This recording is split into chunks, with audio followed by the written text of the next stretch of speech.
மனுஷன் போய் பேசுவான், சொல்லலனுமா, மனுஷன் செய்யறேன்னு சொல்லிட்டு செய்ய மாட்டான், மனுஷன் செஞ்சதை சொல்லி காட்டுவான். இந்த உலகத்துல எல்லாரும் வார்த்தையும் மாறிடும். இந்த உலகத்துல நான் உனக்கு கூட இருப்பேன், உனக்கு உதவி செய்வேன், உனக்கு சொத்தை தருவேன், நீ இதனால பழிச்சுக்குவேன், உனக்கு வீடு இருக்கு, உனக்கு கொஞ்சம் வச்சுட்டு போறேன், இவ்வளவு காசு இருக்கு அப்படின்னு சொல்ற அத்தனை ஒரு காலகட்டத்தில் மாடும். அவனை இவனை நம்பி இறங்காதீங்க.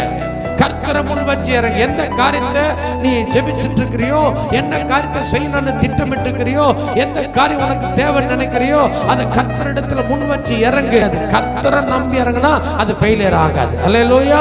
மனுஷனை நம்பி இறங்கினா அது என்ன ஆயிடும்? ஃபெயிலியர் ஆயிடும். ஏன்னா நான் எப்பவுமே ஆண்டவரை நம்பாம மனுஷனை நம்புறேன் அப்படின்னு ஆண்டவருக்கு தெரியும். சில நேரம் ஆண்டவரை விட்டுருவாரு.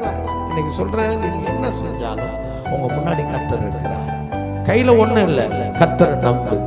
கையில காசு இல்லை, கர்த்தரை நம்பு. அல்லேலூயா.